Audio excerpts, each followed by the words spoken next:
Everyone. Good evening, everyone. On behalf of International Homeopathic Foundation, we welcome you again in this series with Dr. Harsh Nigam, sir. So, without wasting much time, I would request Dr. Harsh Nigam, sir, to take over with the case management session today. Thank Over you. to you, sir. So, till now, we have been dealing with certain concepts in homeopathy, and all those concepts are now going to lead to case management. The idea of these seminars is that we start from scratch, we build up a theme, we revisit the theme with a deeper information of the concepts that we have learned, and then we move ahead. So today we are going to start the real thing, and that is case management. Now, there are three necessities which I call as the Holy Trinity. These are the prerequisites of being a good homeopathic physician. One, that you have to see and observe your patient. Second, you have to really listen to your patient. Third, you have to have clear understanding not only of the patient, but of the homeopathic concepts, the principles on which you are going to prescribe.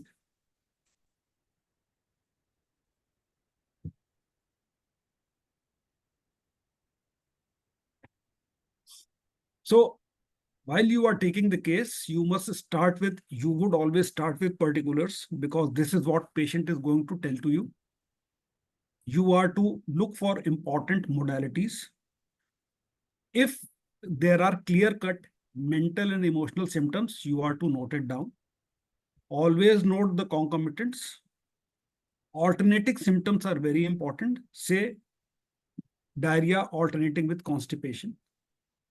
The etiology, the cause, whether it may be an exciting cause or a fundamental cause, is very important.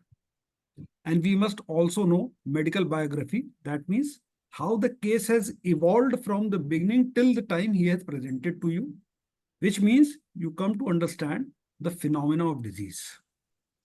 The aim of the history are diagnosis, prognosis, to make a treatment plan, and to individualize the case. You individualize the case so that you get to know an individual medicine that is going to affect the phenomena that has been presented to you. Now, the questions are not to be asked. The patient must spontaneously tell you about his history. You can ask indirect questions. In the end, when you are thinking about certain remedies in your mind while taking the history, you can also ask specific questions to differentiate between 2 or 3 similar remedies. Observation is very important. You have to look at the typology, the appearance, and the changes that the patient has observed over the time when he has fallen sick. Medical examination always deals in 2 things.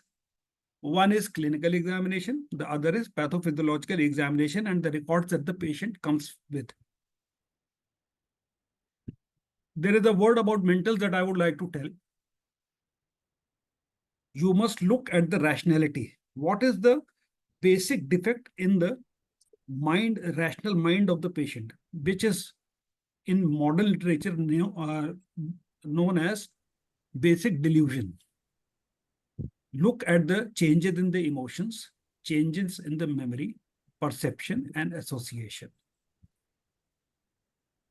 While you are analyzing the case, always individualize the case on the basis of totality, as Hahnemann has told you in aphorism 153 of the Organon. Now, how do you make this totality? The totality of symptom means a good deal. It is a wonderfully broad thing. It may be considered all that is essential to a disease. This is what Kent says. Remember this.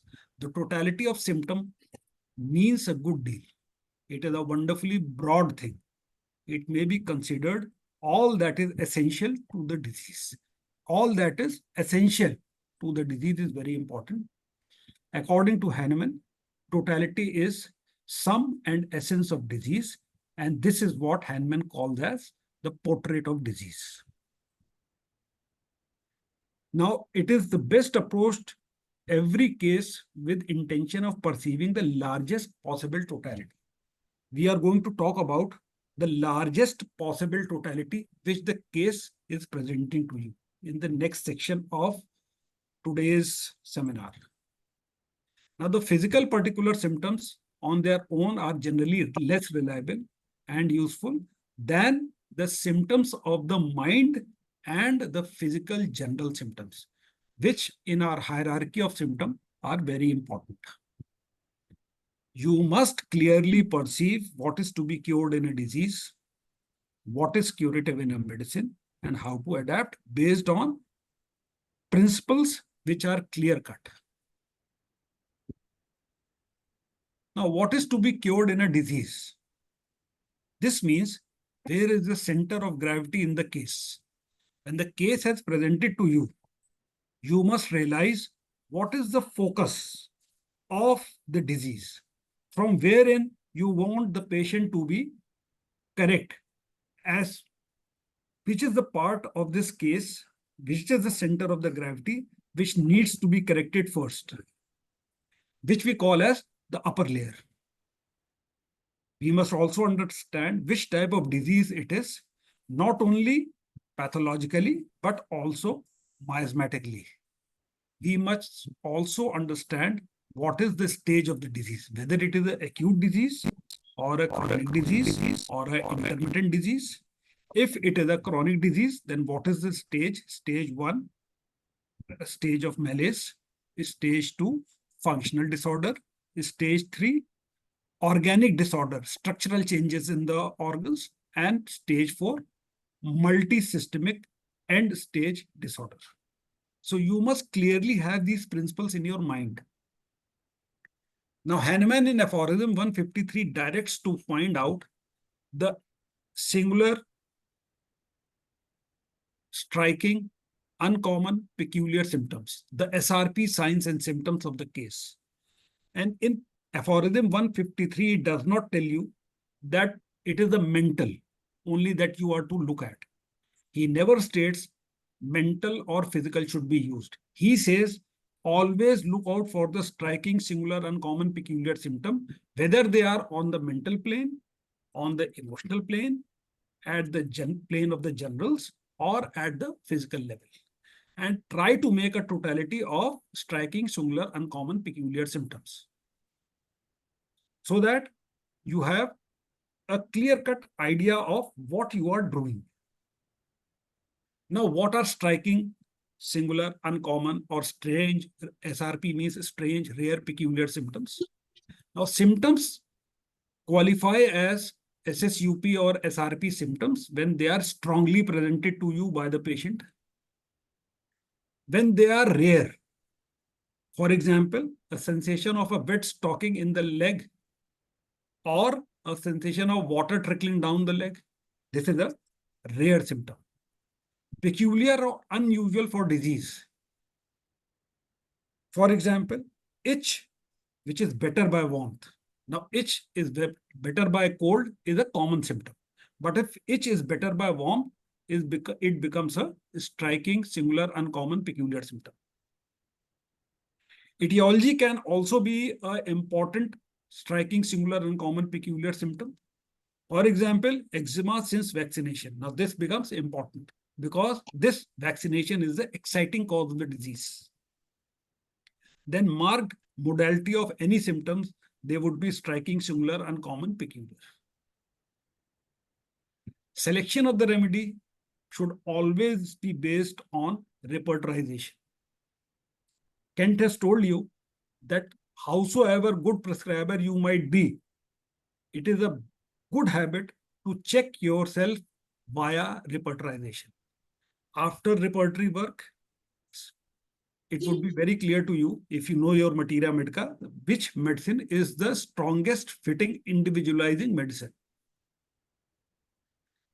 Other people like Gurun say, Lippe, etc., they told you another way, which we discussed before, of keynotes. And then there are many prescribers who believe in their sixth sense. They say it is the remedy comes to their mind. Now, mind you, these prescribers are very experienced prescribers. They have a deep knowledge of materia medica. They have a deep knowledge of keynotes. And when they say that medicine comes to their mind, it is based upon the experience that they have built up by either strong materia medica work or by repertory work or by repertory and materia medica work both. So we are going to talk about repertory in the next seminar. Right now, we are going to go into the depth of analysis of the case.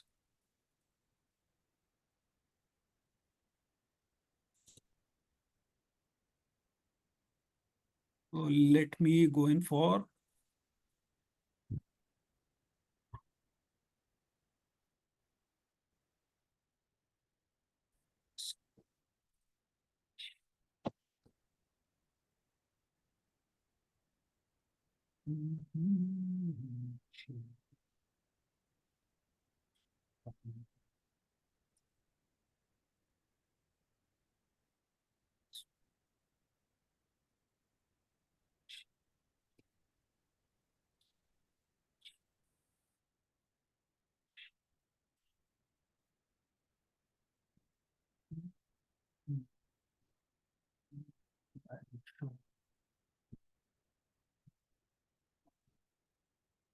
Mhm.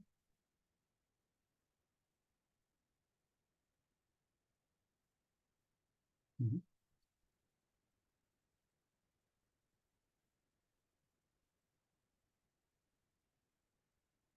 So now let us start with the analysis of the case. Now we have talked about how to make a totality, but the law of totality was given to us by Bonninghausen. It was qui, quid, ubi, quibus, auxilius, cur, quanto, and quomodo, which means you must always take in your history while you are making a totality if the case has presented with all those things. Changes of personality and temperament, which is qui, peculiar sensation of disease, which is quid, seat of the disease, which means the focus of the disease, which is ubi, concomitants, which is quibus auxilius, the cause or anamnestic symptoms, which is cur, the modality, quanto, and the time, commando. So this is the law of totality amongst the three primary laws of homeopathy: law of similia, law of simillimum, simple simile minimum, and the third is law of totality. Now, symptoms which are of use to you must be spontaneously mentioned. You must always write an intensity to the symptom, like plus, plus, plus, plus, plus, plus, plus. If a symptom is severe, you give it 3 plus, 2 plus, moderate, and mild plus. The symptoms must be characteristic, SRP or SSUP, as we have talked before. You must try to complete a symptom which is presented to you, especially the primary symptoms. You must also take those symptoms in your totality which are persistent and deteriorating. You must also take in your totality new symptoms that crop up after administering a homeopathic potency. Suppose you have given a potency, you've given a medicine, new symptoms crop up. They become very important. They must be taken into a new totality while analyzing the case for second prescription. Now, when we talk of complete symptoms, I have told you, remember the mnemonic claims: concomitant, location, etiology, modality, extension, and sensation, which is always described by a patient as if. as if a mouse is running up my limb. And this is the keynote of the remedy called as indigo. Now, hierarchy of the symptoms is very important. You have to, whenever you are analyzing the case, you have to give a hierarchy, which means the topmost and the lowermost. So the topmost in hierarchy of symptoms, this was given by Kent. All the things that I'm telling you are either from Hahnemann or from Kent. Now, hierarchy of symptom, the topmost is causation. Second is striking, singular, uncommon, peculiar symptom. Third is mental generals. Then dream and sleep symptoms. Then sexual and menstrual symptoms. Then physical generals. And lastly, physical particulars. This is the hierarchy of symptoms. Now coming to the data analysis. Suppose you have been given a case, you have received a case, you have written it down on your paper. How do you analyze that case?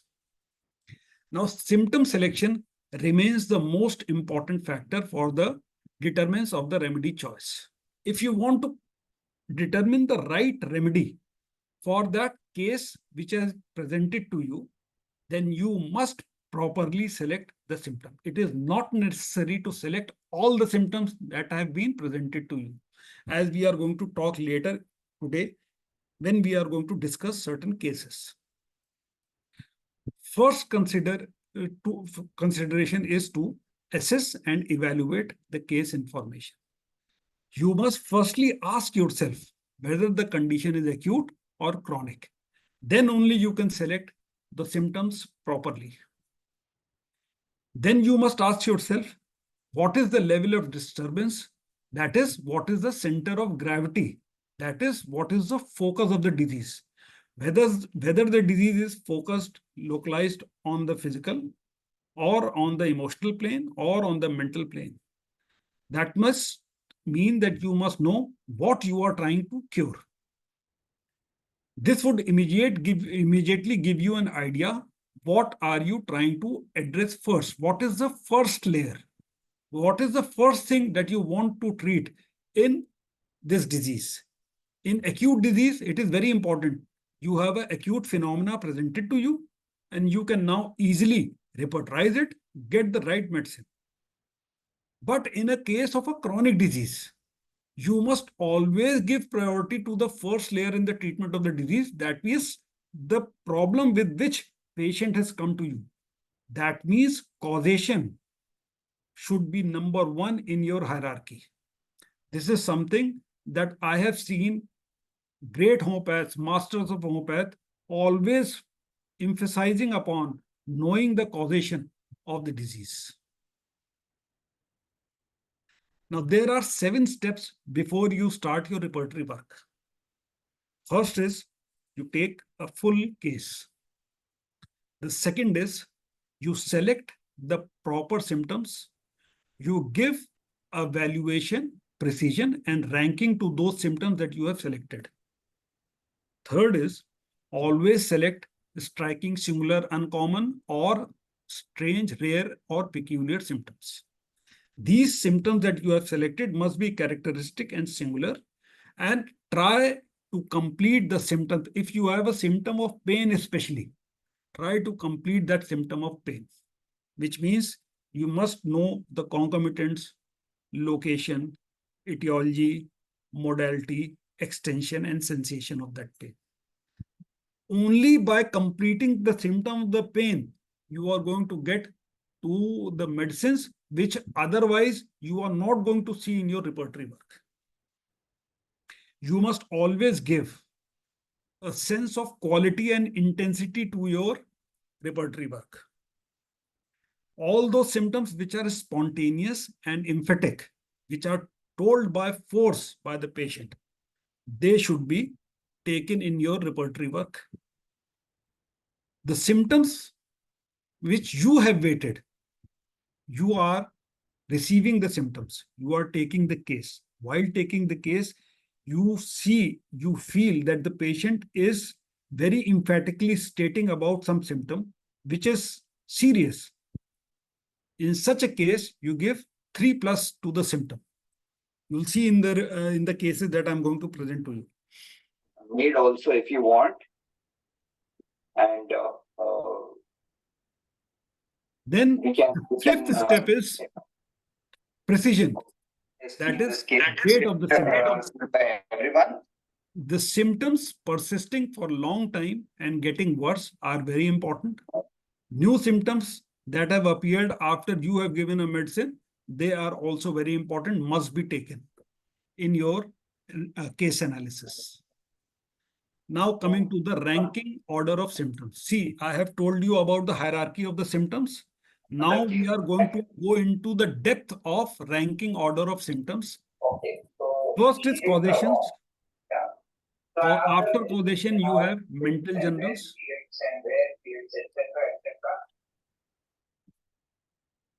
You have mental generals. Then you have dream and sleep. Then you have sexual and menstrual symptoms.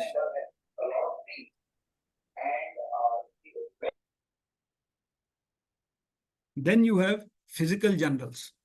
Now in physical generals, there is also a totality that you must remember. If you have all these, then it is very good for you. The physical generals that are important are 10. The other time is when he is, forced to see. These two times is highly irritated, and that is the time that okay, that's pretty fair, but any other time, anything else we can tell when does he get irritated or when he rates. So it is not so easy, sometimes it is because he's irritated, sometimes he just thinks so much. So physical generals that are important are number 1, temperature and weather modalities, appetite, food and drink, thirst, perspiration and other discharges, diurnal rhythm variations, menstrual symptoms, pregnancy and lactation, laterality, which side is more affected, position and posture, and physical appearance. These are the things that you must also take while you are taking physical generals. And then the last is physical particulars. Seventh is that you arrange all the symptoms, keeping the quality in mind, arrange in sequence on a paper as follows: convincing etiological symptoms, which means causation, remarkable mental symptoms, preferably with modalities, complete symptoms, unusual concomitants, peculiar and striking local symptoms.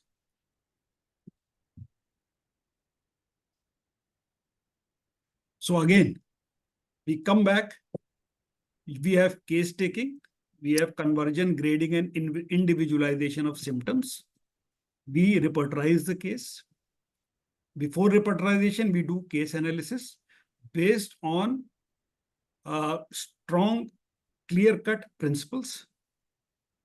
We must then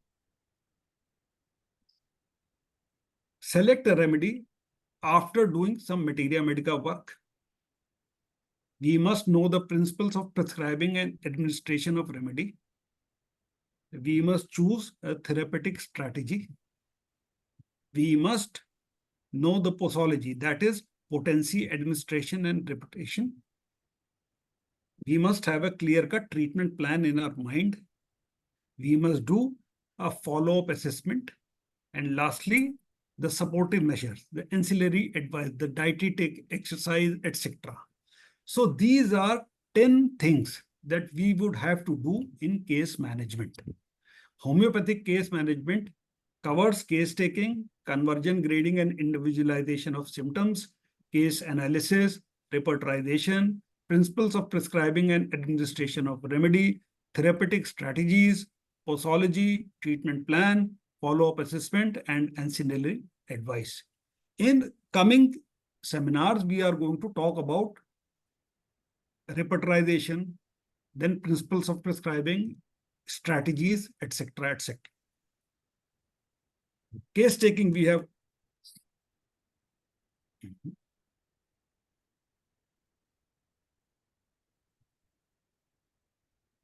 so case taking we have already talked about.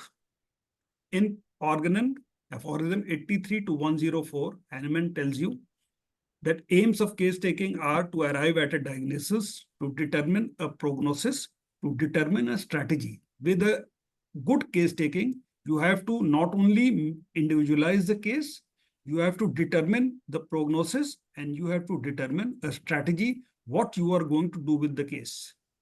The goal of the case taking in aphorism 18, Hahnemann tells you to obtain a totality of symptoms, to know what is to be cured in a disease, to know the miasma, and also to know the blocks or obstacles to cure, which may be miasma also, which may be other things also, like the place of abode, like some dietetic problem.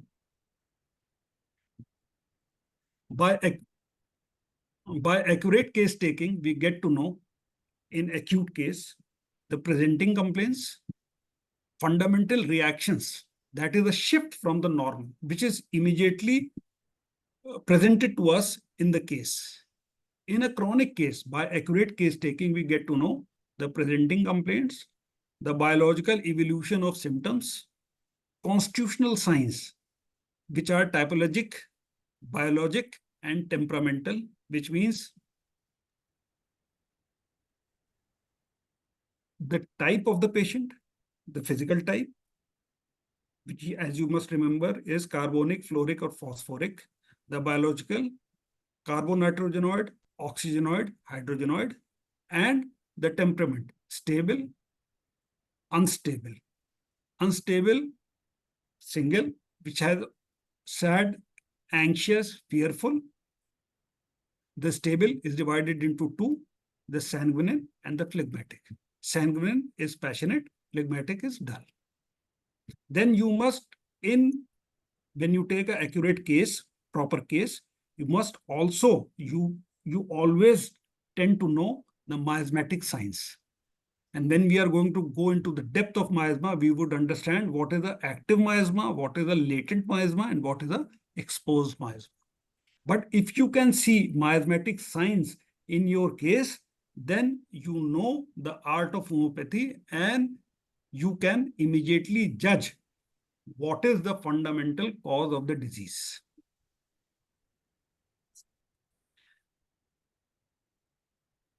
Now, different types of information available on case taking. Now, from here on, these are important things that we would like to talk about. Different types of information that are available on case taking. Number one is essence. Now, essence has been told by several people. It has become a modern day phenomena in homeopathy. People are talking about essence and all those things. But the best way essence has been described by Jonathan Shore. We are going to talk about it. Then totality. Once you know about totality, Hahnemann tells you to make a portrait of disease, you must have the sum and the essence. And Kent has already given you that totality is a wonderfully broad thing. Then another information that you get from a case is keynotes. Now, keynotes are given by Lippe and Gurinse. And there is a very important book, very small and important book, which I would recommend to people. And it is Dr. Skinner's Grand Characteristics of the Materia Medica, collected, arranged, and repertorized by Dr. J.H. Clark. And this Dr. Skinner's Grand Characteristic is actually a distilled repository of keynotes of Lippe and Gurinse. It's a beautiful book if you want to know about keynotes. Now coming to the essence, as Jonathan Shore has explained, and I think this is the best explanation about essence. Now, who can say what is an essence? Is it the soul of the remedy? Is it an idea, the idea of the remedy? Or it is the true totality of the remedy?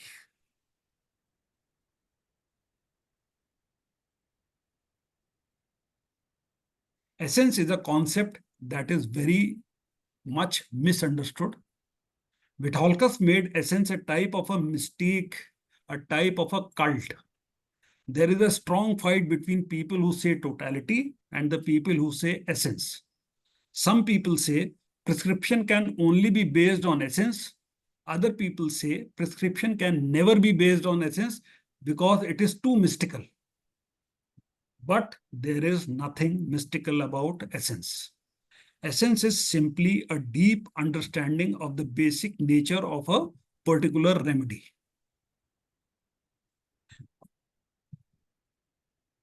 The essence of a remedy includes the following factors. These are 4 factors that include, once you think about these 4 factors, you can get to know the essence of a remedy. One is causation. Second is evolution of symptoms. Third is the center of pathology. And fourth is constitution and temperament, which means the changes in the constitution and the temperament. The problem with essence is that often there is no essence when you take a case.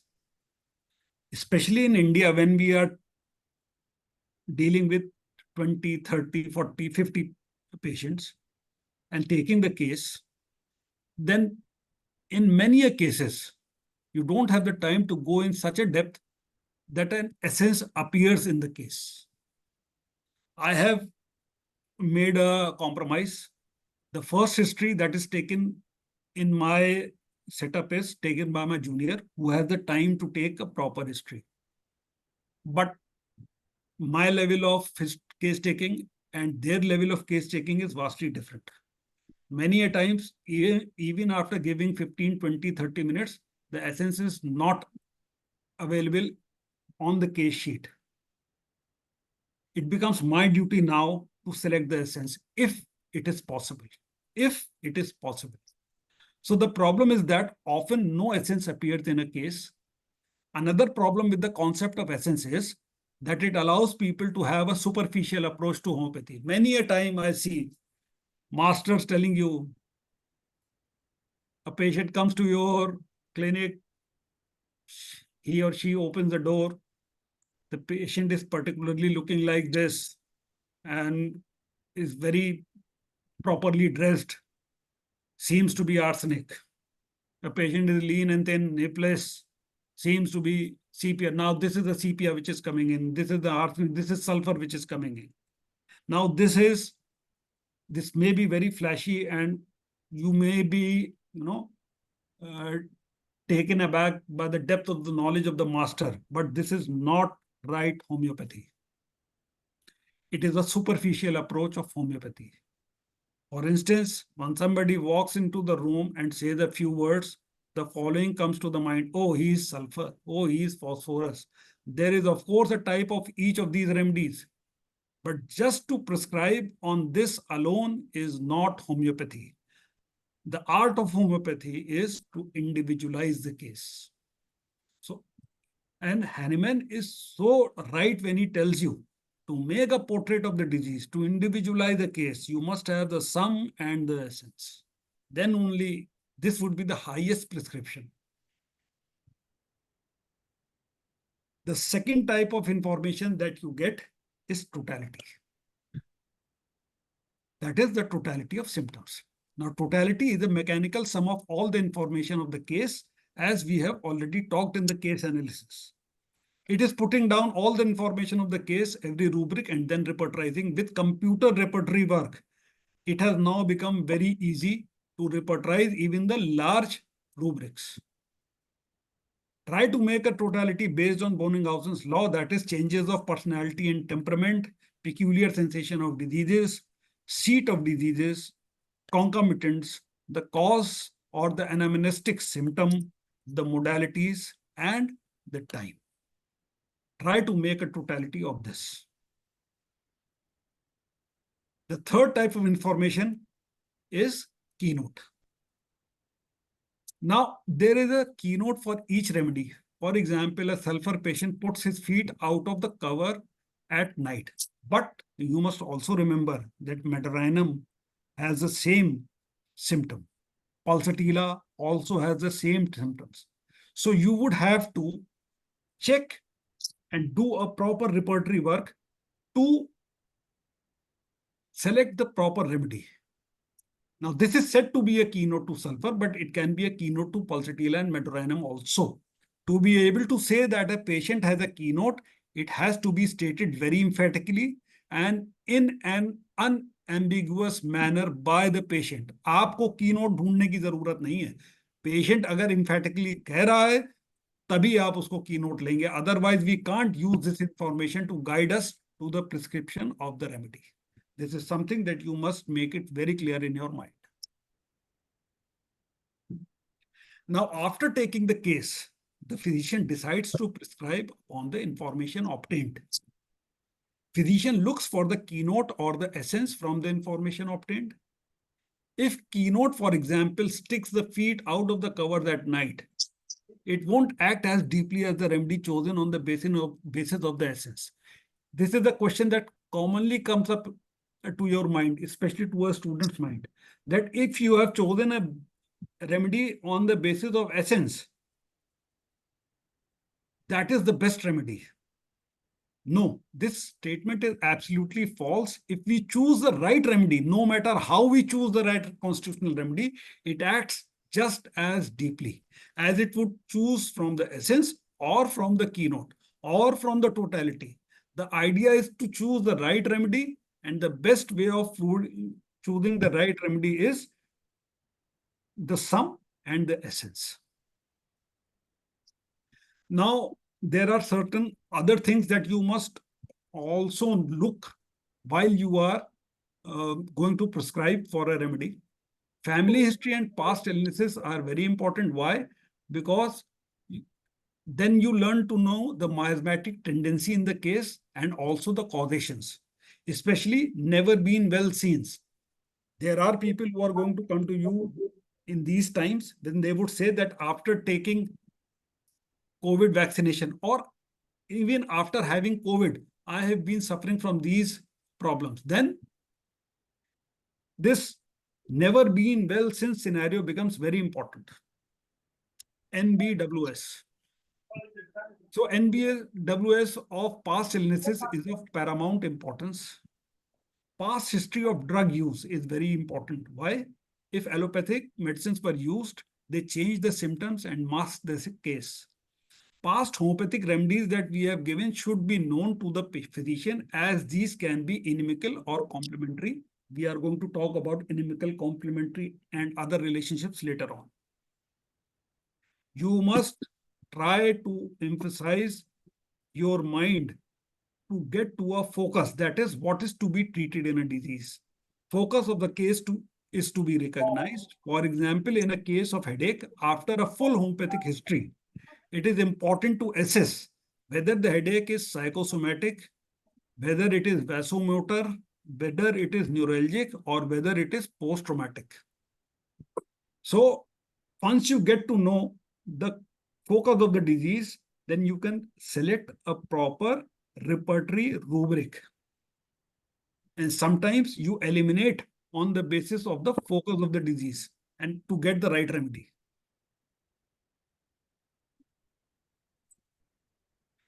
Now, suggested guidelines for case taking, we have already talked about. We have talked about history. We have talked about physical examination. We have talked about investigations.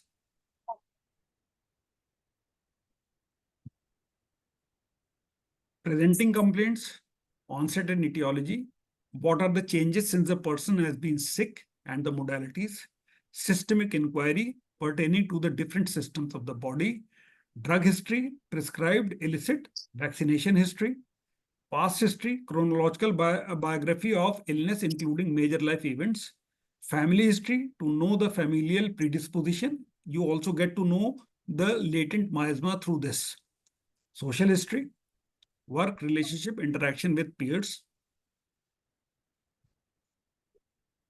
Generals, temperature and weather, appetite, food and drink, thirst, perspiration and other discharges, diurnal rhythm and variations of diurnal rhythm, like some people are worse in the evening at 4 a.m., 4 p.m. Some people are worse at 4 a.m. and you have remedies, different remedies for 4 p.m. and 4 a.m. Like lycopodium is worse at 4 p.m. while chelidonium is worse at 4 a.m. There is a minor difference between lycopodium and chelidonium. Menstrual symptoms, pregnancy and lactation, laterality, which side is affected? You would be surprised that in many cases you would see left-sided and right-sided remedy. A simple differentiation between laches and lycopodium is laches is left-sided and lycopodium is right-sided. Position and posture, physical appearance, sleep and dreams are very important. Sexuality, the symptoms pertaining to sexuality of the patient are important. Mental and emotional symptoms are the most important symptoms. Try to complete every symptom. As to causation, location, modality, sensation, concomitant, and extension.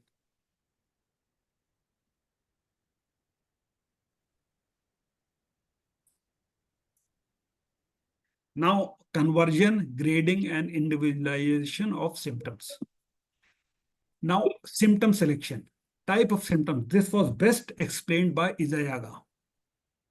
Now, Izayaga told us, he was a South American homeopath, that there are subjective symptoms, concomitant symptoms, and objective symptoms.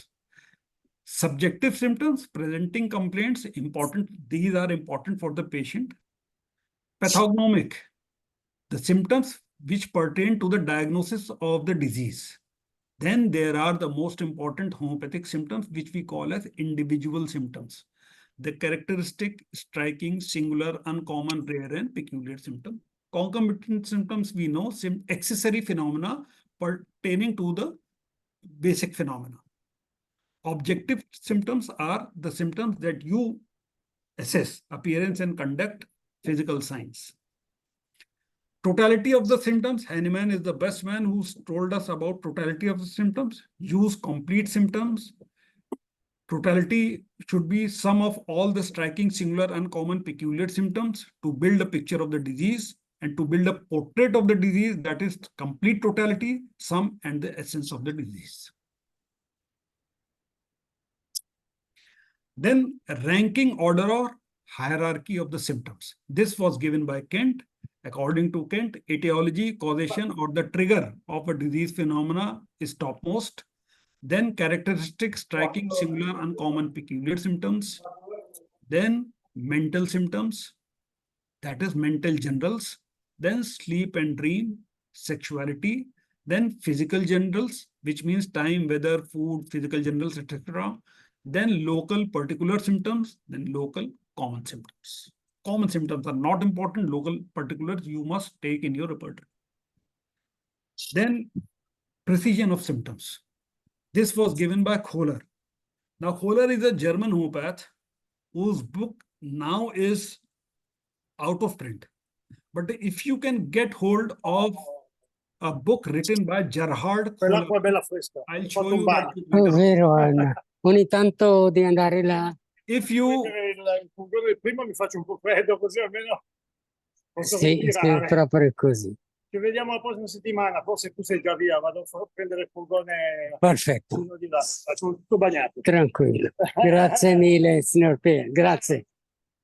Certo, certo. so now coming to precision of symptoms, which was given by Kohler, you must weigh the symptom. The most important are the characteristic, striking, singular, uncommon, peculiar symptoms. Symptoms that are spontaneously told by the patient and are emphasized by the patient. Complete symptoms. Symptoms persisting for a long time and getting worse. Symptoms that are new but are getting worse. Now coming to the topic of individualization. Now this is what Kent tells you.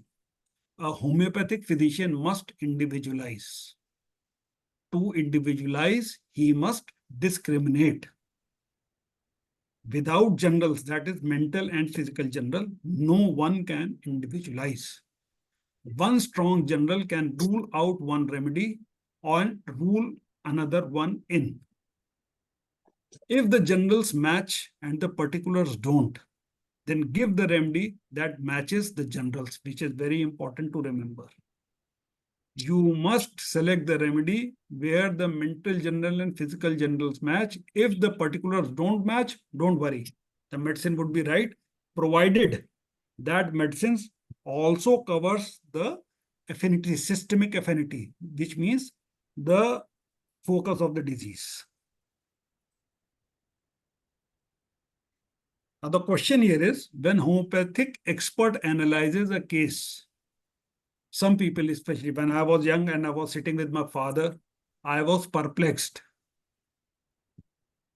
In some case, he would use the essence. In some case, he would use the totality. Mostly, he would use the totality and essence. And in many a case, keynotes. So why the essence is used? I would ask him why the essence is used when before it was said that it is not to be used. How you know which symptom would be used at which moment? Why one symptom is ignored now when last time the whole case was based on that symptom only? So this is a question that crops up with every student who's sitting with a master prescriber. The answer is to understand the different techniques that can be used in different cases and when to use it. Now, this comes with a lot of experience, but I am sure by the time we are going to be through with this series of seminars, you would understand different techniques and what are the symptoms to be taken in that technique within the framework of that technique. Routine analysis of a case can never be done. There is nothing like 1, 2, 3, 4, 5 steps that are to be taken every time. The most important thing is to take a full case history, then select the proper symptoms for your repertory work, then do a proper repertory, then select the right remedy, a remedy which is equivalent to the disease phenomena that is being presented to you, and then only you can be safe. And every time that you are going to do a case taking, you have to select a proper technique, a proper therapeutic tool. And for that tool, you are going to use different types of symptoms while you are analyzing the case. We are going to talk about this today only.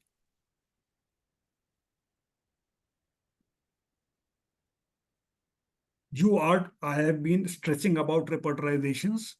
Now, about repertorization, what Kent has to say is the final word.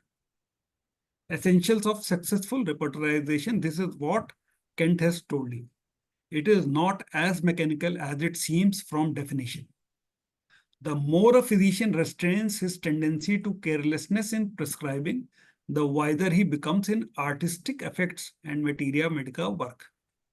Repertorization and materia medica must go hand in hand and must be kept in high degree of balance, or loose methods and habits will destroy any good worker. And this is very, very, very true. Now, although there is no ABC, but I am going to give you a faithful way of a plan for case analysis. The following consideration is a plan for faithful and careful analysis of the case. Case analysis is creating a disease picture based on totality, essence, keynote, whatever you get, and matching the portrait of disease to the drug picture. The true skill of homeopathy is to use not just one type of information, not just one type of analysis. We have to blend and to be flexible. We have to use whatever information there is for the advantage of the patient. First of all, the different types of information that is available is collected from the case history. Then the therapeutic approach to a difficult case is considered. Then the two subjects are brought together. The first step, what info? What information are you getting from the case sheet? To decide what type of information we have, do we have an essence, do we have a totality, or do we have a keynote? We may have all the three. Then the strongest prescription possible is made on the basis of the information that is available. For example, if the keynote is of Thuja and the essence is of natrum mur, which one are you going to give? Natrum muriaticum should be prescribed because essence is hierarchically higher on the scale of the keynotes. So essence is higher, then there is totality, and then there is keynote. So if the essence is matching for natrum mur and the keynote is for Thuja, you must select natrum mur.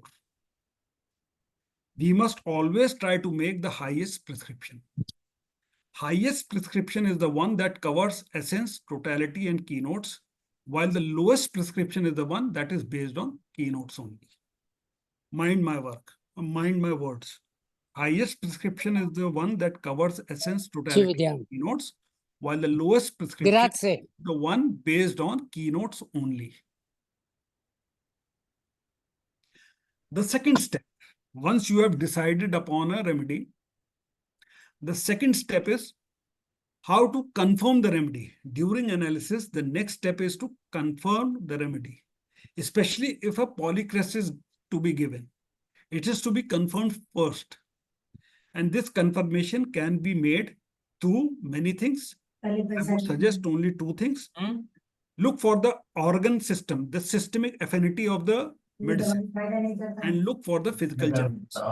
If you are going to prescribe lycopodium as a simillimum, and there is no trouble with digestion, no symptoms pertaining to biliousness or liver, then think twice whether the choice is right or not. Because if a patient needs lycopodium, there has to be some gastric symptoms. Then the physical generals must also correspond to the remedy that is chosen. Like if you are thinking of giving lycopodium, ask directly, do you like to have warm food or cold food? Lycopodium would like to have warm food. Would you like to have sweets after eating food? Lycopodium would like to have sweets. Phosphorus would like to have spicy food. Lycopodium would like to have warm food. Phosphorus would like to have cold food. So you are differentiating between two similar remedies, lycopodium and phosphorus. The physical generals are going to help you in differentiation. So you confirm your remedy. That is the second step in case analysis. The third step is contradictory symptoms. During analysis, these contradictory symptoms are very important.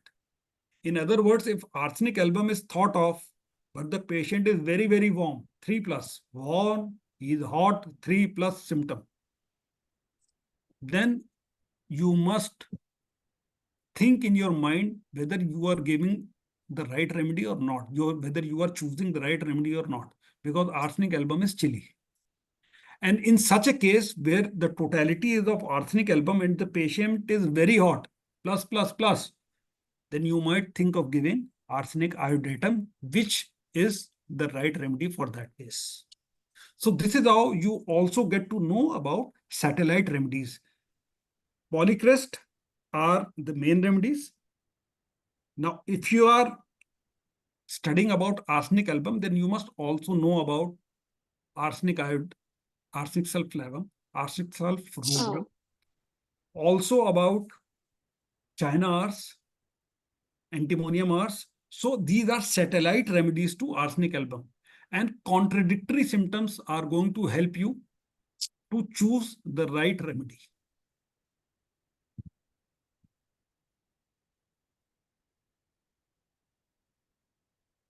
Now, hierarchy in case analysis. This is precisely given by Jonathan Shore. It is a beautiful thing to understand. The highest prescription is based on essence, totality, and it covers all the three: essence, totality, and keynotes. And Jonathan Shore is very right. In only 1% of your total cases found in clinic, you are going to find such a prescription where essence, totality, and keynotes are covered. And if you give a remedy based on essence, totality, and keynotes, which is covering all the three, then the cure rate is 99%, and this is a given. This is true. The second is when you have essence and totality, or you have essence and keynote. So if you have essence and totality, or you have essence and keynotes, in your clinic, about 15% of cases would be such, and the cure rate would be 95%. The third prescription is totality, and the keynotes are covered in your remedy selection. 25% of cases, of the total cases that you are going to see in your clinic, would be such, and the cure rate would be 80 to 90%. Then essence only. I would suggest and strongly suggest to doctors and students that please do not prescribe only on essence. 20% of cases, of total cases found in your clinic, would be only of essence. Cure rate would be 60 to 80%. But if totality and keynotes are absent, then the prescription is only based upon essence, which I don't trust. I don't trust because understanding of essence is different between different individual prescribers. So I would rather more trust on totality only. And I would say that about 30 to 40% of cases found in your clinic would be based on totality, and the cure rate would be above 60%, which is good enough. Now, this is something which is statistical analysis given by Jonathan Shore. I roughly agree with this. It's a good way of understanding which is the best kind of prescription and which is the worst kind. If essence is present, it is very nice, as it is to be used to determine the similum. It is very nice if you have the essence.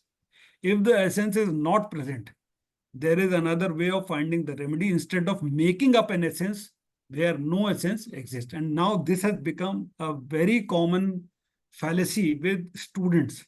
They make up the essence when the essence is not present. And then they fail in their task of giving the right remedy. I remember a case I would show you next time, a case which came to me. This was a case of renal stone, acute renal colic.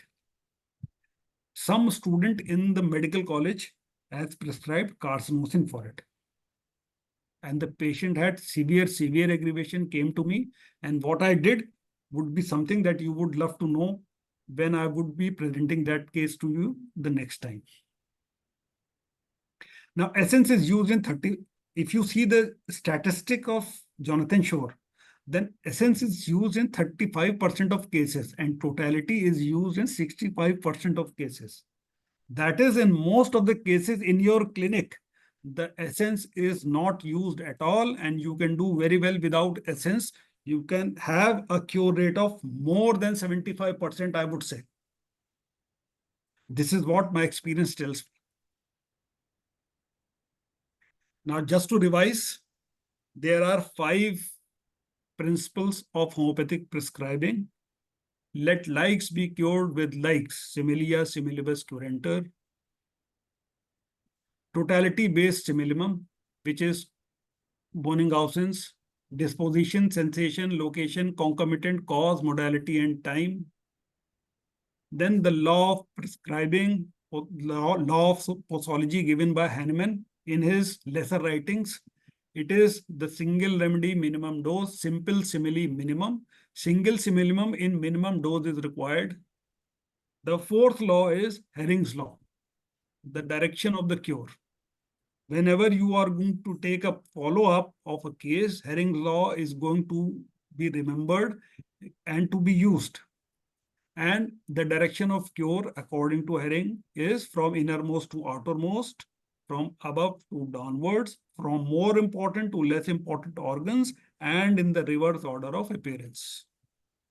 And to understand all these things clearly, you must have a clear concept of human form and plane of sickness. That means the layered and level concept of human form and planes of human sickness, which are going to help you in selecting the right potency also, in selecting the right strategy also. So next, we are going to now deal with certain cases, and we are going to talk about certain cases.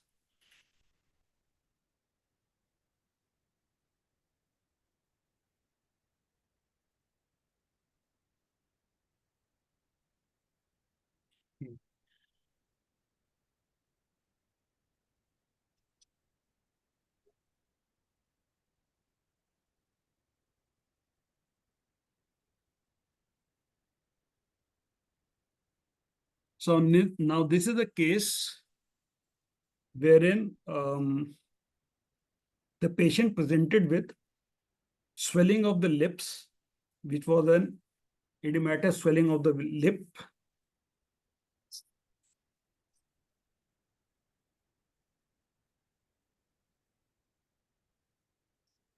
The patient was thirstless. There was generalized sensation of heat. There was slightly itchiness with urticarial rashes in certain places. The patient was having constipation. The patient was irritable since he has been. ये क्यों नहीं आ रहा है?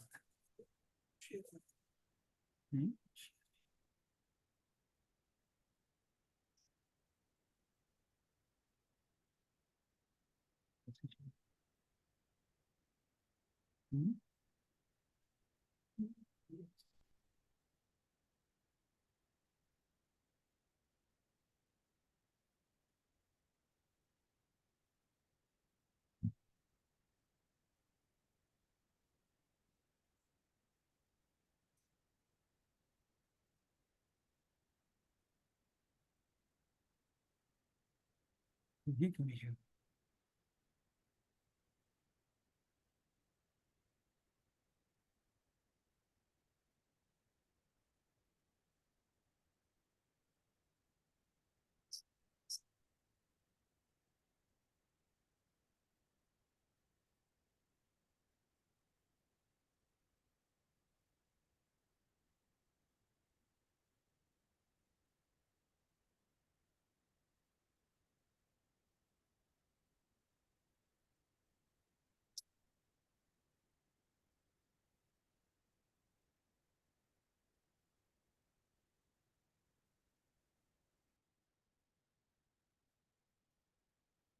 So now this is the case. Now you can very well judge that this is a presentation of angioneuritic edema. Now the patient is having huge swelling on his lips and on his face. As I told you, the patient is thirstless, sensation of heat, some urticarial rashes in the body, skin is dry, patient is constipated, and since he has been having this angioneuritic edema kind of a presentation, he is irritable, and his irritability is worse by consolation. Now, if you know a little bit of materia medica, the first thing that comes to your mind is natremure.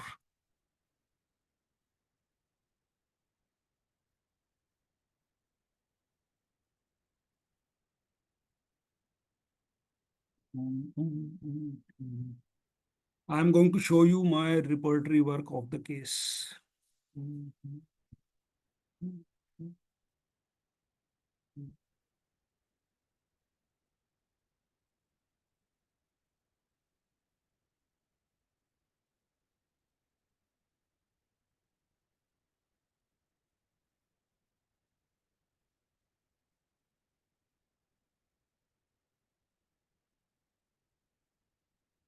Now, as you see, I have taken face swelling lips, stomach thirstless, general heat sensation of skin eruptions urticaria, which is the focus of the disease because it is an Angioneuritic edema is a form of severe urticaria. Skin dry, rectum constipation, mind irritability, consolation aggravates.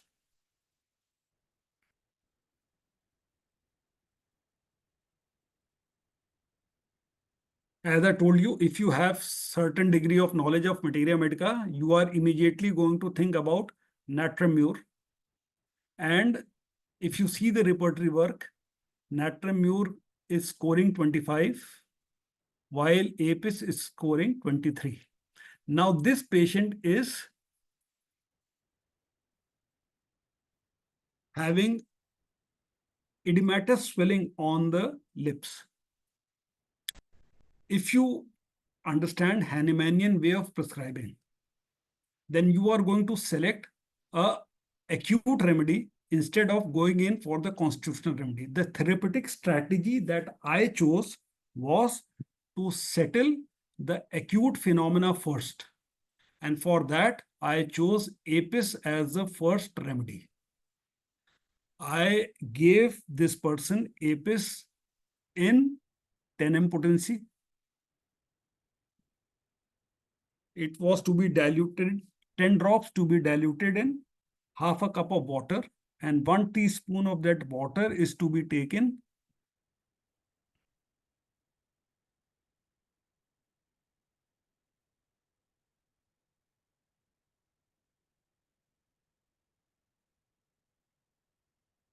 every hourly till the disease phenomena subsides. And what you see is that after 48 hours,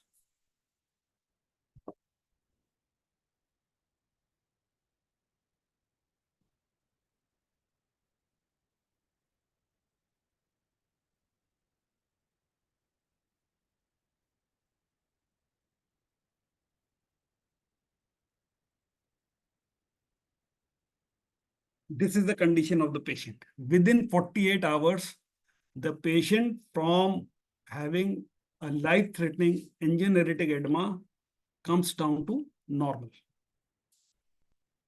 You must remember that Hahnemann has told us that when an acute phenomena presents to you, prescribe on the acute, prescribe the asoric remedies, acute remedies, and he names certain acute remedies like belladonna, hyoscyamus, even aconite, and apis is such acute remedy. And if you know the relationship between apis and natrum mur, then you know that natrum mur is the chronic of apis. So in this case, the therapeutic strategy was to give him apis till he settles down. Once he settled down, I gave him natrum mur 10 mg in 3 divided doses, and he's a regular patient, his family is a regular patient of mine. This has been about 6 years before. Since then, he has never had a bout of urticaria or a bout of angioneuritic edema. This is the power of homeopathy, and this is how you have to click the right therapeutic strategy and individualize right medicine for the patient. So this is one case that I wanted you to know. We are going to talk about other cases also.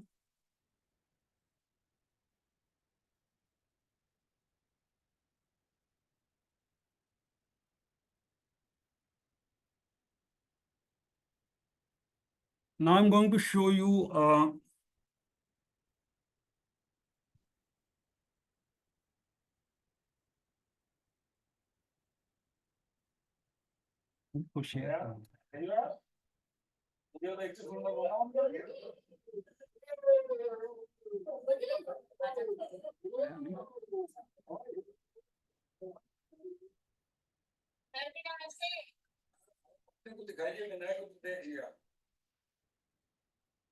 कैसे हैं विनायक?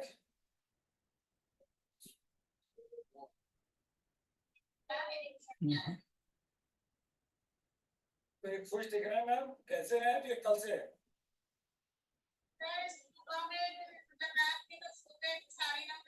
हाँ, अपनी तरफ कर लीजिए, camera अपनी तरफ कर लीजिए।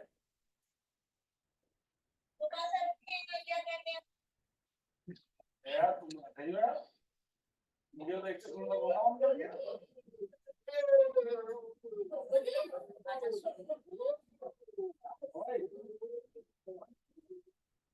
हाँ भाई। So now this is the case.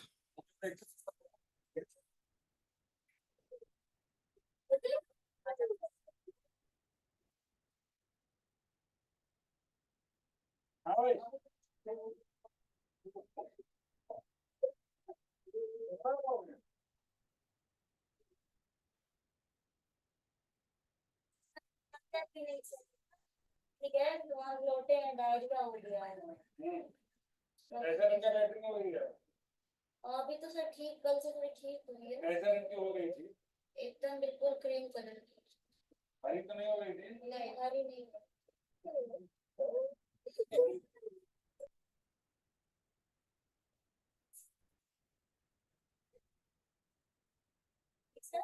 सीना बहुत लग रहा है। हाँ सर, सीना बहुत। गर्मी बहुत लगती है उनको। हाँ सर, जब से पैदा हुई तब से दवाई चल रही है। अब तो इंजेक्शन चल रहे इस समय दोनों टाइम। इसको हर हफ्ते 10 दिन में इसको एंटीबायोटिक का एक कोर्स चलता है। कभी बुखार आएगा, कभी जुकाम होगा, नेबुलाइजर वगैरह ठीक नहीं होते। इन्होंने चलना किस उम्र में शुरू किया था? चलना शुरू किया था 14 महीने। 14 महीने की स्टार्टिंग।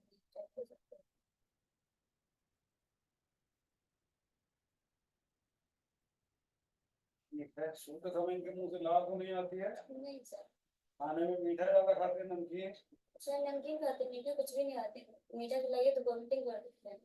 अच्छा। जी सर। बाहर की कोई भी चीज नहीं खाते, दाल चावल सब्जी रोटी बस घर का ही।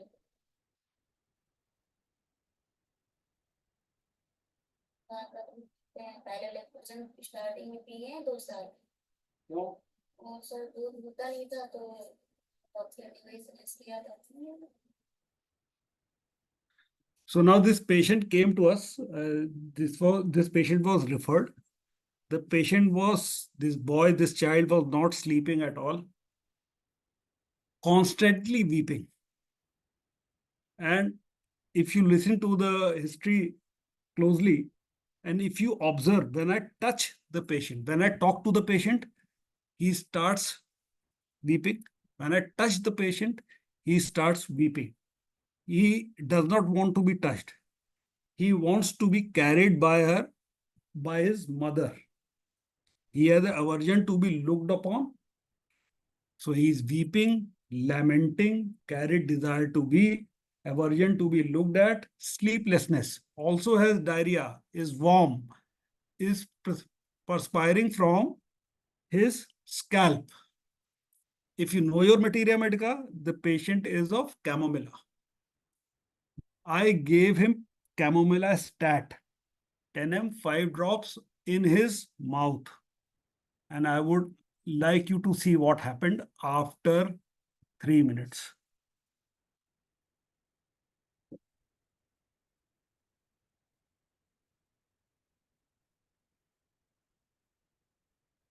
Three minutes after giving chamomilla, and the patient is restless. Now not restless, relaxed, no coughing, and almost drowsy and sleepy.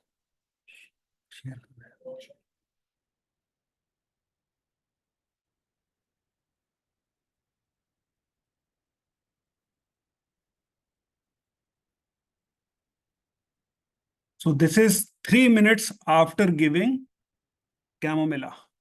3 minutes after giving chamomilla, and the patient is restless. Now not restless, relaxed, no coughing, and almost drowsy and sleepy. Let's see what happens after 5 minutes.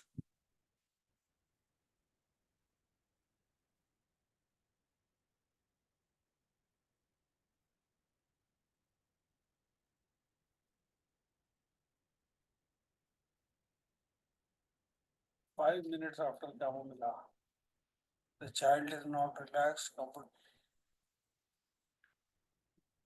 5 minutes after chamomilla, the child is not relaxed, comfortable, not even whimpering in his mother's lap, not smiling. But you can see the keynote here, cannot bear to be looked upon.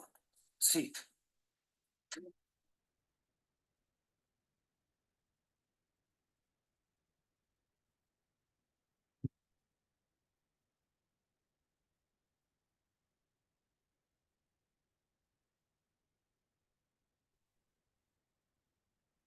Now you see, this is the keynote. Cannot bear to be looked upon. I am looking very closely to him and he starts, getting restless. See it again.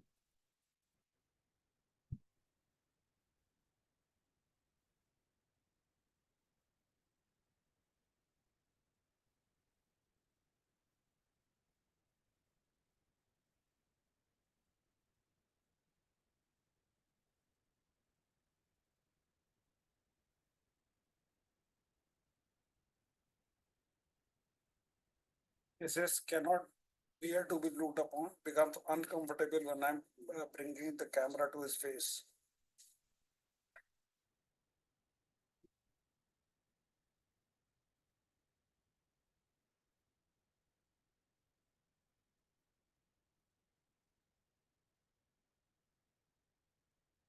That's the magic of chamomilla in acute. So this is kind of a, magical response that you see. People say that homeopathy doesn't act in patients very fast.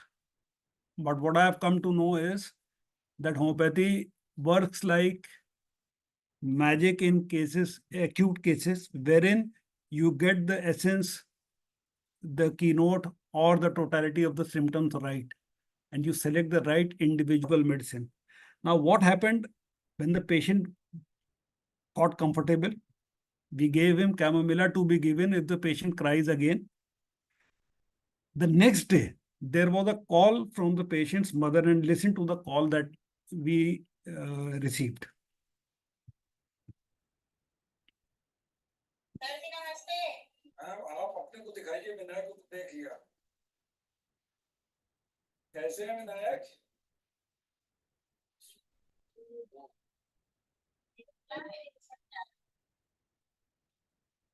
तो ये खुश दिख रहा है ma'am, कैसे है ये कल से? सर जी नमस्ते। आप अपने को दिखाइए, विनायक को देख लिया। Now you see the patient. Patient is now not crying, is not in his mother's lap now. He's left the lap of the mother. तो ये खुश दिख रहा है मैम, कैसे है ये कल से?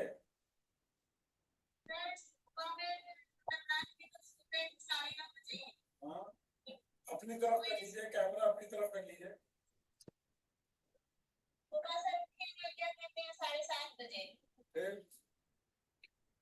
The boy who was not sleeping at all slept at 9:30 in the night, woke up in the morning 7:30 a.m.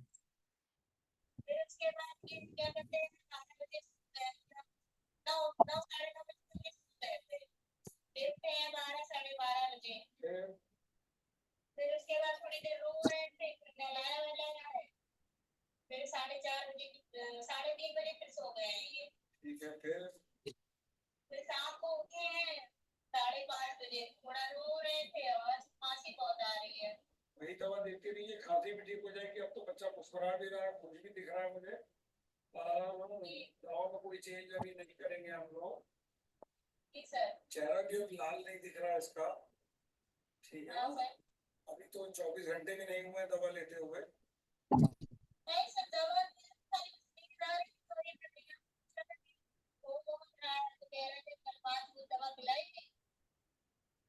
Now the patient's mother is worried that the child is sleeping a lot.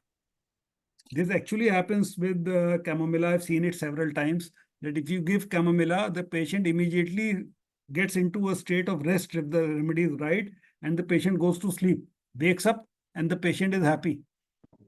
Now this child is not only happy, is now sleeping and sleeping more than usual, which is bound to be because all the healing processes take place during sleep. Many a time, attendant of the patients or the patient themselves ask me that, have you given any remedy for the sleep? And I tell them that giving the right remedy brings on restful, peaceful sleep, and you feel energetic after that. So the patient's mother is worried that the patient is sleeping a lot. Have you given some kind of sleeping pills? Which we know that we have not given. We have only given chamomilla. I have asked her to repeat chamomilla if the boy is having coughing, and 24 hours have not passed yet, and the patient is completely comfortable. ये दवा नहीं होती homeopathy में। अब बच्चा relax feel कर रहा है ना, इसलिए सो रहा है बच्चा, है ना। ये दवा की खासियत होती है, होम्योपैथी की दवा में यही खासियत होती है, ठीक है ना। इससे पहले बच्चा क्या हमेशा रोता रहता था, मतलब कल तो आपसे ठीक से बात नहीं हो पाई थी।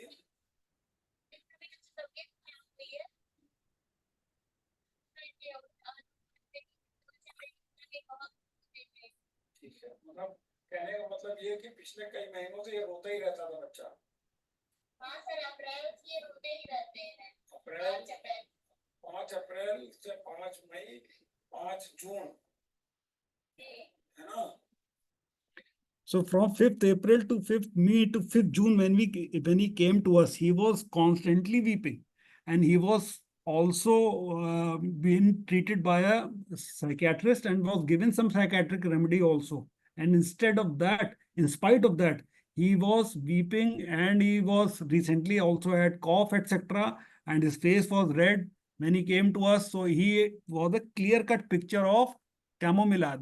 All the essence, the keynote and totality, everything aligned in the prescription of chamomilla. We'll see the repertory later on. महीने से रो ही रहे थे। हाँ सर। और 24 घंटे में इनका मतलब 3 मिनट में इनका रोना बंद हो गया था। 5 मिनट में ये जो है एकदम हमारी क्लिनिक में बेहतर हो गए थे। हाँ सर। जो बच्चा 3 महीने से रो रहा था, वो 5 मिनट में चुप हो गया था। ठीक सर। है ना? ठीक सर। सच है ना ये? दिल्ली में गए सर, 10-15 मिनट ये रोए क्लिनिक पे, और उसके बाद वहाँ पे लेट खेलना शुरू कर दिया। वहाँ 2 दिन क्लिनिक पे गए तो रात लगे, वहाँ पे भी ये थी। So this is kind of a highest prescription that you have chosen for the patient, and the patient has responded beautifully. Let us see the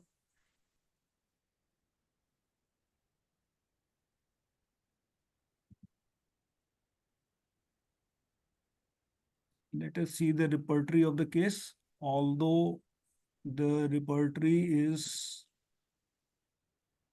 not complete, but I have taken only the mentals to show you the remedy which comes up, and you would be also seeing a remedy which is very close to chamomilla, which you must also have in your mind while you are prescribing chamomilla. Share.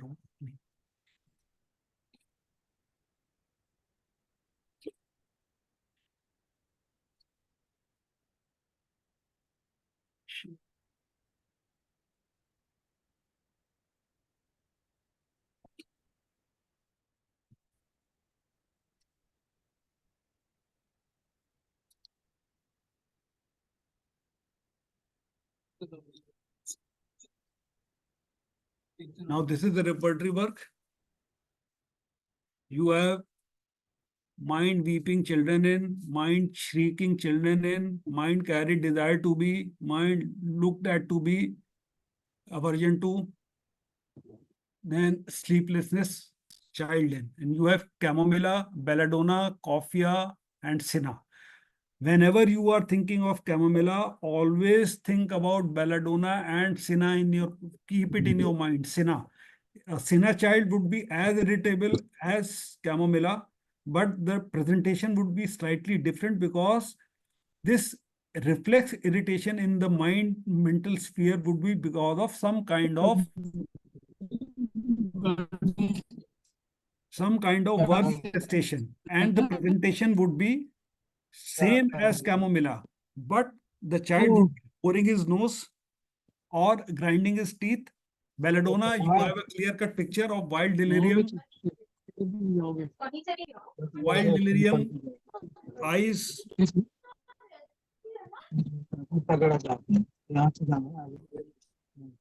the violent behavior, and pulsatile headache or pulsations in the body. So always have a differential in your mind. But in such a case, wherein you see the patient, you look at the totality, you look at the essence, and you look at the keynotes. Everything aligns. It can be Camomilla and nothing else. And so you give Camomilla and you find a beautiful result. We'll now switch over to another case.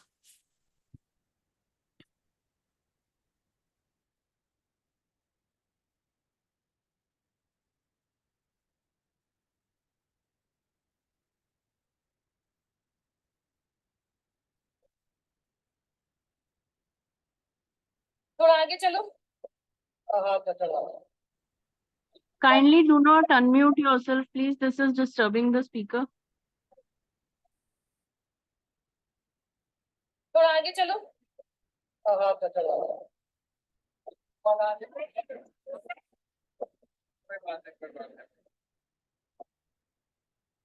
Now, this was a video which was sent to me by the mother of the child. They were out on a holiday in Odisha, and the child previous night had high fever. And after the fever, this child could not walk because of the pain in the joints. थोड़ा आगे चलो And as the child was told to walk, the child fell down.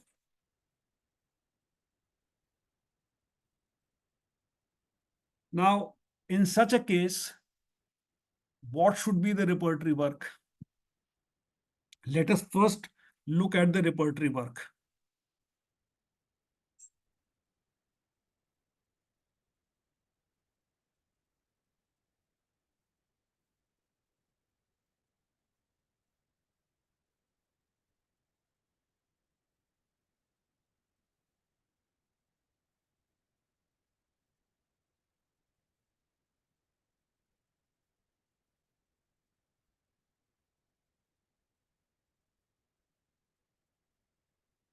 Now, the repertory rubrics that I chose was extremities, pain, joints. Extremities, pain, fever during. Extremities, limping. Extremities, fall liability to. Mouth, dryness, thirst with. And fever, inflammatory. Now, once you repertorize this case,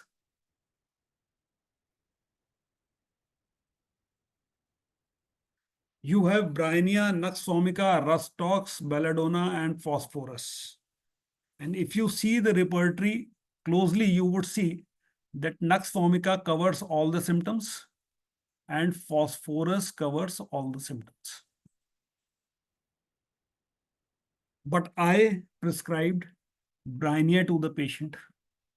Why I chose Bryannia is because I know the systemic affinity of Bryannia.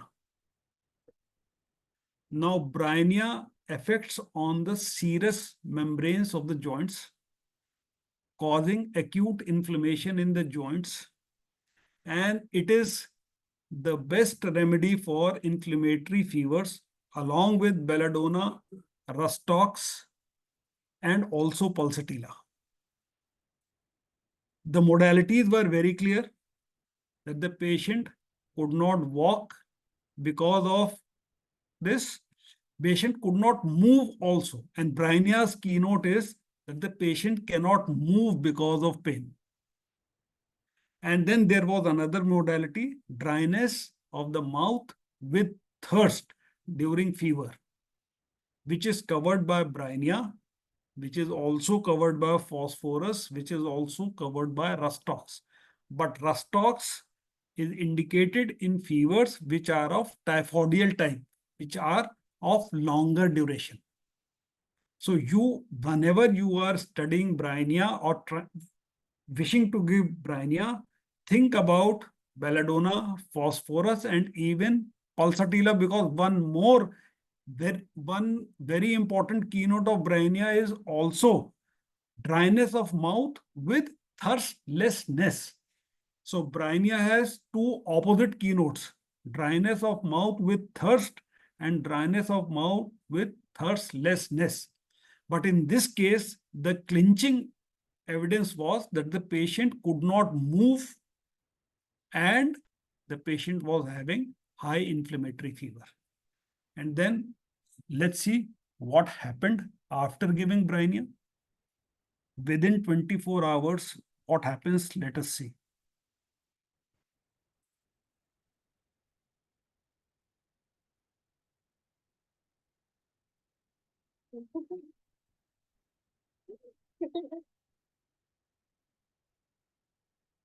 This is what happens after 24 hours. In the hotel room, the boy is running around without any pain. And the mother is happy and mother is laughing. So this is the power of homeopathy. This is how homeopathy works in acute cases. So we have talked about 3 small cases. Now let us dwell a little bit on a case which requires a bit of thought.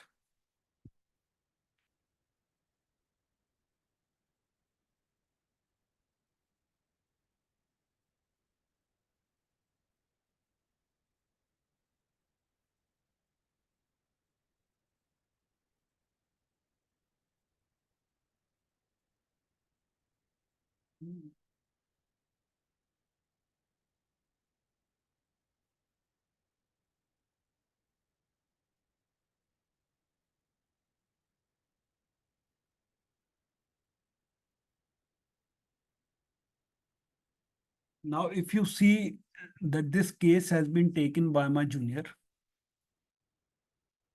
this is a teleconsultation.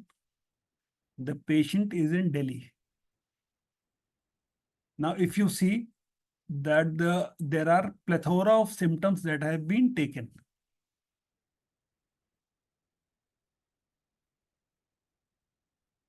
Now, the patient is 26 years old. And the patient is complaining of jaundice. We have written down discoloration, yellow sclera, because sometimes when we are taking a patient's case and we know a bit of repertory, so instead of writing down the patient's complaint, we write down the repertory rubric, which is not a right thing to do. But this patient was having jaundice, though. So my junior has written discoloration, yellow sclera, but the patient is having jaundice, constipation, inactivity of rectum, urine is dark yellow. There is eruption on the face with itching, which is worse by perspiration. She has fever with chill, which is worse in the evening between 7 to 8 p.m. She has weariness and weakness in the evening. Amongst the abdomen, there is rumbling in abdomen, which is ameliorated by overeating, which is aggravated by overeating. Abdominal pain, which is stitching type, which is better by passing flatus. Appetite and sleep are normal.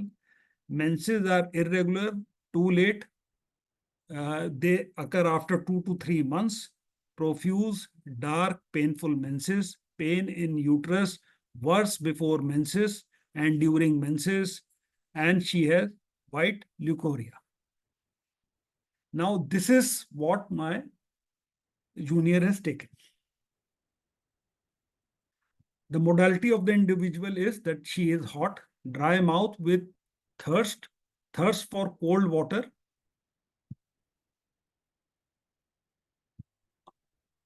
especially during perspiration. She is worse by change of weather. Amongst her mental symptoms, she is conscientious about trifles. She is a reserved type of girl. Consolation worse by aggravation. Moods are changeable, irritable, and VP. Personal history and family history are not important. Now, on 7th, we are talking about the evolution of the disease. The patient presented to us on the 19th of July this year only. On 7th July, her ultrasound of abdomen showed everything to be normal, except for multiple peripherally arranged follicles, 2 to 5 millimeter, and bilateral in both the ovaries, and rest all the abdomen was normal, which means she was having jaundice, but the structure of the liver did not change. It is stage 2 chronic disease, but you are not going to treat it as a chronic disease because she has come to you in an acute state. On the 7th, she got sick. On the 19th, she is with you. For roughly 12 days, she was on conventional medicine. On the 11th of July, her bilirubin was 4, SGOT was 2942, SGPT was 3697, and alkaline phosphatase was 390. On the 14th of July, bilirubin was 7.39, SGPT was 2056. Her viral profile was done, everything was negative, which means that she had hepatitis A, which is also causing acute inflammation of the liver, although the structure of the liver has not changed. 16th July, bilirubin was 8.09, SGOT 404, SGPT 1044. Now, this is when her mother contacted us. We took the patient's history, and this is the repertory done by my junior. Now, you would now understand what happens when you don't select the right symptoms. Now, the symptoms that were selected by my junior was, number 1, female genitalia, tumors, ovary, cyst. Now, this is a wrong symptom to select because we are going to treat this girl's jaundice first. So we don't require any kind of other symptoms because we are going to treat the acute phenomena of jaundice first. Then the second rubric that was chosen by my junior was abdomen, inflammation, liver, then skin discoloration, yellow. You don't find any rubric by the name of jaundice in Kent, but you find skin discoloration, yellow. Urine sediment purulent, rectum constipation, urine color yellow dark, fever chill evening, general weariness, weakness in the evening, abdomen rumbling, general heat sensation off. Then she takes all the female symptoms, female genitalia, menses, late to female genitalia, menses copious, female genitalia, menses painful, female genitalia, menses cutting, uterus, menses during, female genitalia, menses dark. Then she takes generals, stomach thirst, generals, food and drink, cold water, desire for, mouth dryness, thirst with, and mind irritability, consolation, aggravates. And the report and the medicines, top 5 medicines that come up are calcarea, sulfur lycopodium, natrum mur, and nux vomica. Now, if you know your materia medica and if you see the case that has come to you with the modalities, you immediately think of phosphorus and you immediately think of lycopodium. You immediately think of natramure. But if you are not doing the right repertorization, you get a polycrest soup, especially the antisoric calcarea sulfur lycopodium first. Now, when the case sheet came to me, I did a simple repertory work, neglecting all the genitalia symptoms. Did not take any genitalia symptoms, only took the symptoms which were presenting phenomena of jaundice. First being abdomen inflammation of liver, because this is the causation. Skin discoloration yellow, because this is what is the rubric for jaundice in Kent's repertory. Rectum inactivity of rectum, abdomen rumbling, abdomen pain, flatus passing ameliorates, general weakness in the evening, and chill. See, my junior took the rubric fever with chill, but she was not having acute stage of fever at past. She was feeling chilliness, chill in the evening. And generally she was hot. General heat sensation of, you can see there. Then mouth dryness, thirst with, food and drink, cold water desire for, skin eruptions, itching. Now, these eruptions are very important in this case because we know with icterus, with jaundice, there is sometimes eruptions and itching in the skin, especially in a case of icterus, which is serum bilirubin is about 8. So this is to be taken in the totality of the repertory work that you are going to do. Skin eruptions, itching, skin itching, perspiration, aggravate, and the striking mental phenomena, irritability, consolation, aggravates. And the medicine now you get are lycopodium, you have brainia, you have natramure, you have phosphorus, you have nux vomica. Now, let's see the repertory work.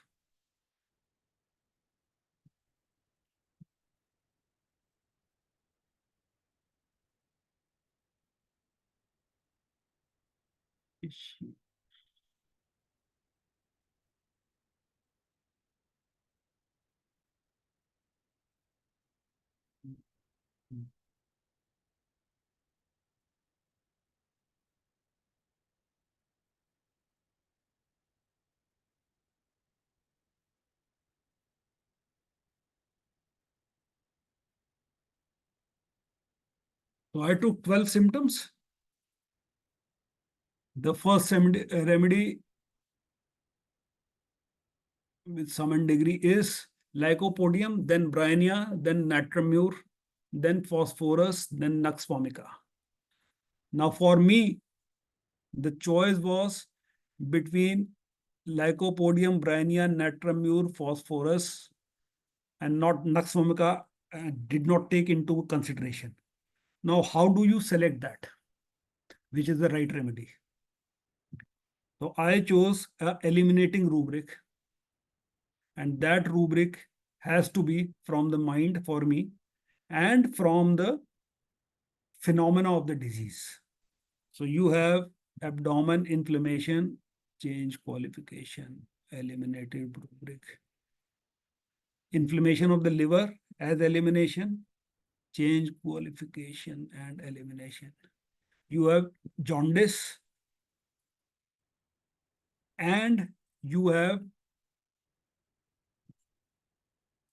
the most important skin symptom. She was scratching like hell.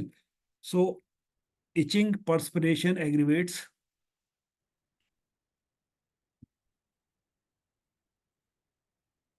And now you have only natramure and Merxol, and the choice becomes very easy. Irritability, consolation, aggravates is natramure, and you rule out Merxol. So I gave her natramure again in 10 m, and let's see what happens.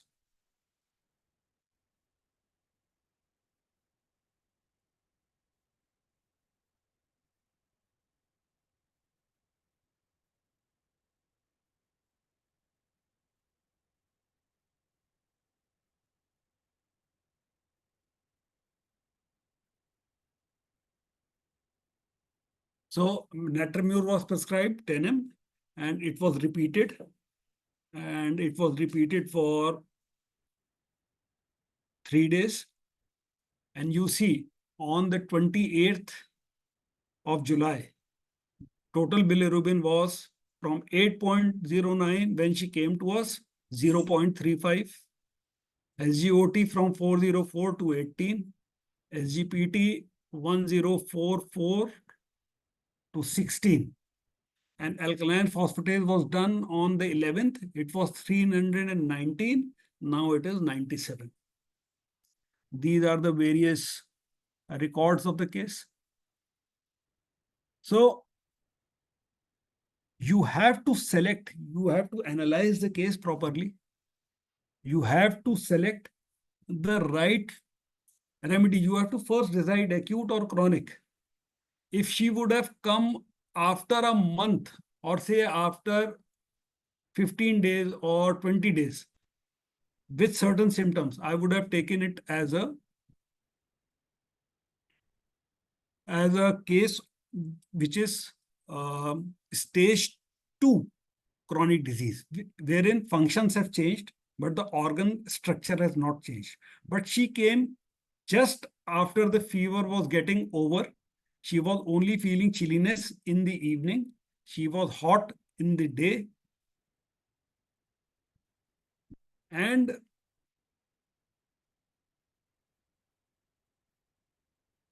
she was having itching. And itching was the main emphatic symptom that she was complaining to us. So itching had to be taken in repertory work. And that is why natrum mur was chosen, because Bryannia, you don't have that kind of itching. Lycopodium, you don't have that kind of itching. So natrum mur fitted the case and you had excellent result. Now we come to the last case of today, which is a chronic case.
Now, this is a patient, 26 years of age, presented to us on 11th of June.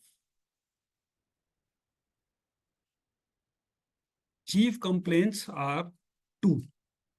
Allergic rhinitis, bulky uterus with left adnexal complex cyst, which is 4 centimeter by 4 centimeter in size, having multiple septations.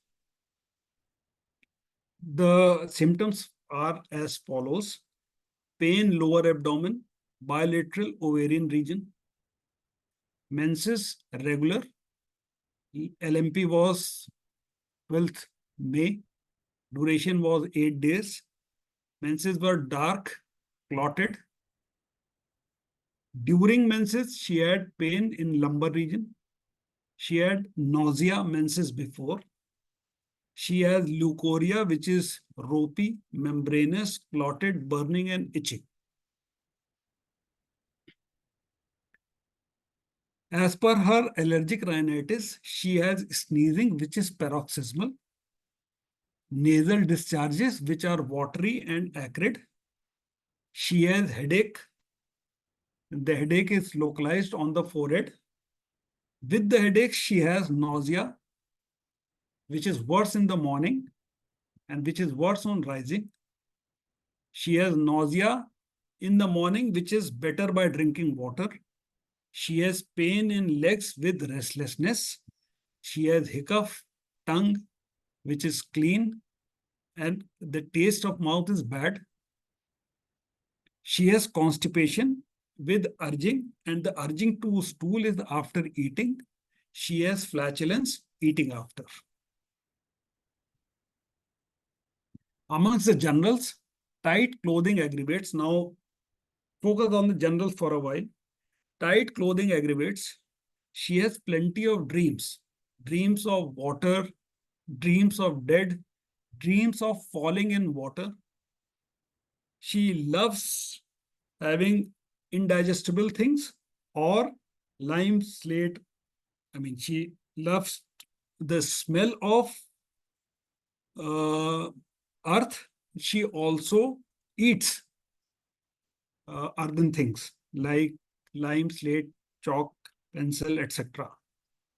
The modalities are that she is hot, she has thirst, which is of mild type, she has perspiration on the face, and she is worse by change of weather. Amongst the mentals, now this case was presented to me, it was taken by my juniors, but the mentals and the generals were mostly explored by me. She has company aversion for. She has consolation, which is aggravated by, she is aggravated by consolation. She is irritable and weepy, and she has delusions, wherein she sees people behind her. Now, the rubric here is that seeing people behind her. Now, these delusions are very important while you are going to select a proper remedy. The family history is of allergy. She has a past history of allergy. Personal history, you can see that she has a history of trauma. She has a history of surgery for intestinal abscess. Obstetric history is there. She is allergic to dust and smoke. Now, in this case, my junior has repertorized the case, taking plenty of symptoms of his choice. And the first remedy was pulsatilla, then sepia, then laches, calcarea, lycopodium, phosphorus, mercurius, nux vomica, sulfur, iodine, nitric acid. Now, if you see the case, you are immediately reminded of laches.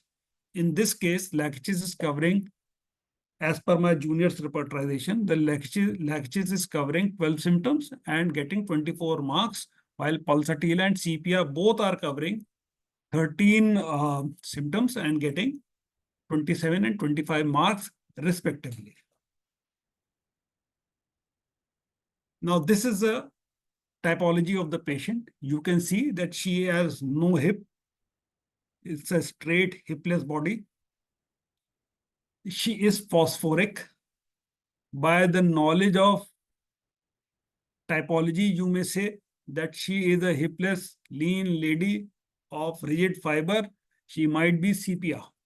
You may think of this in your mind. And sepia is also coming in your repertory work. But does sepia cover the adnexal mass?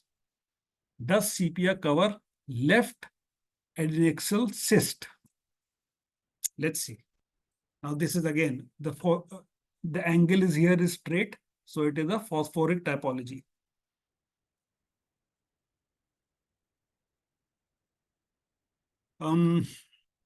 Let us stop share for a while. Let us go back to our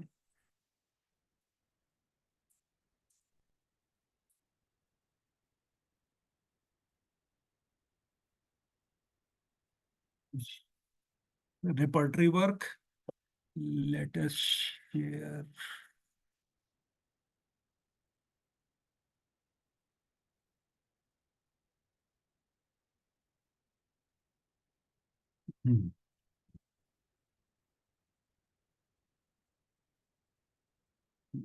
This recall analysis.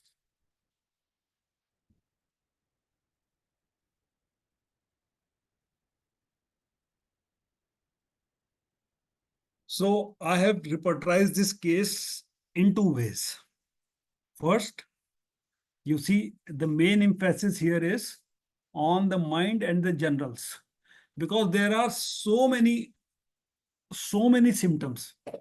Two phenomena going side by side, allergic rhinitis, then abdominal phenomena related pertaining to digestion, and then the main presenting phenomena for which she has come, and that is the cyst in her ovaries on the left side. So she has come with this problem and she wants a cure of this. And for me, the focus of the disease in this case at the present moment is the ovaries. So mind company aversion to, consolation aggravates, dream of water, dream dead of, dreams falling water into, dreams, the general's clothing intolerance of, general's weather, change of weather aggravation, face perspiration, general heat sensation of, delusions, people behind her, female genitalia, tumor ovaries, female genitalia, tumor ovaries, cyst. Now, these are the rubrics that I have chosen. And you see, there is lachages and there is calcarea side by side.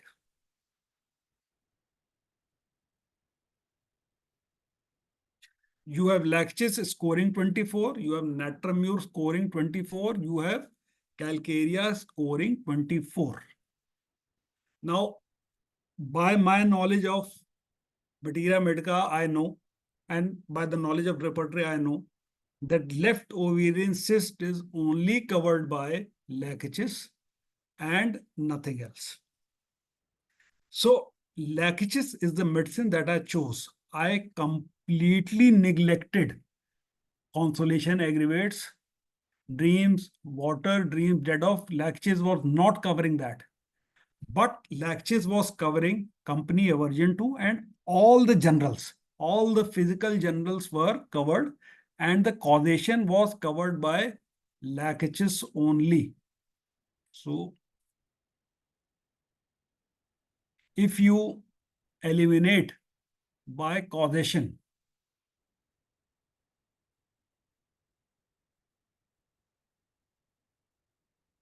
so you have lachages, Merksol, and Rustox. And you have iodium. If the patient had Merksol kind of salivation, Merksol kind of mouth with ulcers, coating, and indented tongue, I might have also thought of Merc bin iode, because you have mercurius here and iodium here. But the generalities and the seat of the disease is covered by lachages, and so I gave this lady lachages in 10 ml in 3 divided doses, followed by placebo, and asked her to come back after 3 weeks with a fresh ultrasound. And let us look at the ultrasound now.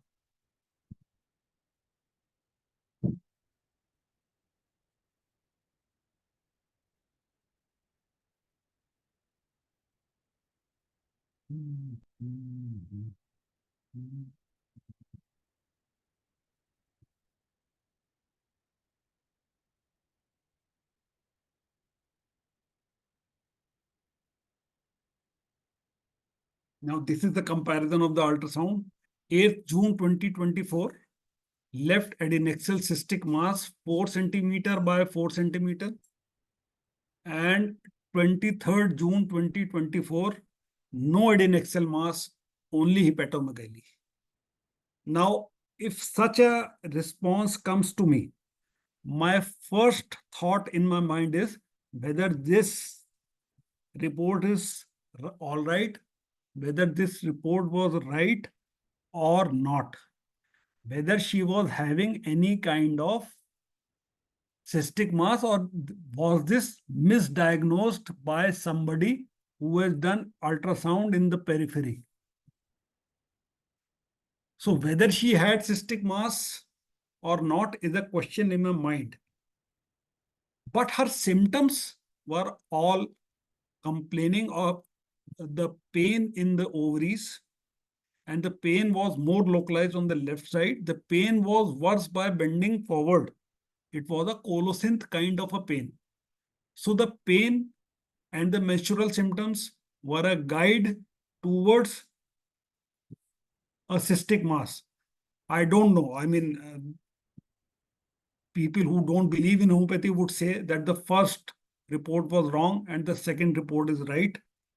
I don't know whether a 4 by 4 centimeter of ovarian cyst can go away in 15 to 20 days. But I've seen things happen.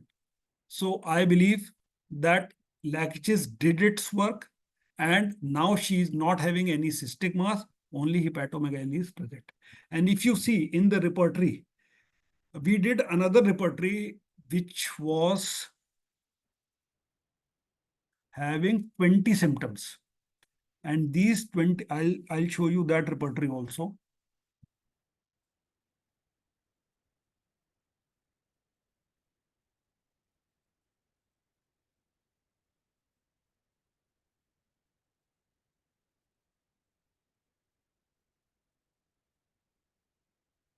Now, this is the repertory in which we did 20, we took 20 symptoms, including the symptoms of nose catarrh, nose sneezing, paroxysmal, generals eating, worse by eating, generals menses before aggravates. And so I took the phenomena of the abdomen also, phenomena of the allergic rhinitis also, and then repertorize the case again. And again, you find the same two remedies leading. One being calcarea carp and the other being lachesis. And if you go by the typology of the patient, you now recognize what is a carbonic typology and what is a phosphoric. And lachesis, mind you, has a typology which is of firm fiber and lean and thin, while calcarea carp typology is a rounded person with lax fiber. So you see, typology wise also, lachesis was the right medicine.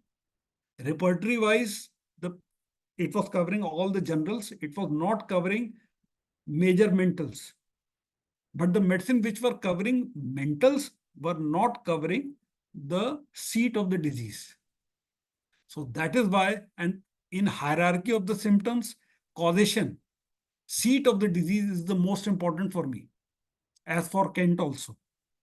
So I used that as eliminative rubric and chose Lachesis for this case, and the result is for you to see.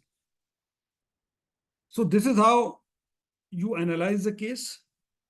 Next time when we are going to talk, we are going to talk about repertory, and I would take a bit of time to talk about repertory, because I feel that after case history, after taking a good case, after doing a bit of case analysis, without repertory work, nothing is possible.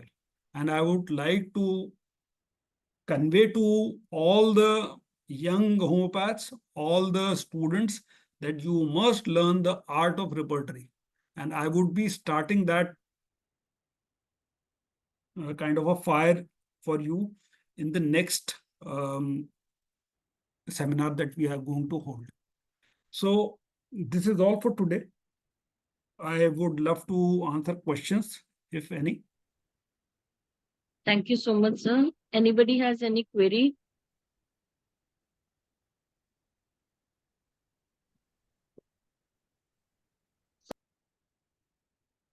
A question in the chat box by Ayushi. Sir, Okay. please explain one's essence of any drug with an example. Okay, what I'm going to do is next time we are going to talk about the essence of carcinosin. I would love to Perfect, explain sir. the essence of why, because carcinosin is not a properly proven drug. When you are Okay. going to prescribe carcinosin, you can only prescribe carcinosin on the basis of essence, because you don't have any classical proving of carcinosin. Perfect, sir. Next time, yes, we are going to talk about the essence of carcinogens. Okay. I request Dr. R.N. Vahi, sir, to give his remarks. Vahi, sir, you can unmute yourself. I'm unable to do, there is a problem. Sir, we can hear Can I you. speak only now? We Okay. can hear you, sir. Okay. Yeah. Although I could hardly, I didn't attend it for some time because in the airport area there was no signal. So my question will relate to one thing, which was before there was an interruption. Now, as Dr. Asher said, the case coming with where a lot of conventional medicine had already been given. But my question is, in case the patient gives certain striking symptoms which are prevailing or disturbing at that time. So is it necessary to think of medicine to antidote the conventional medicine, the medicine which have been given?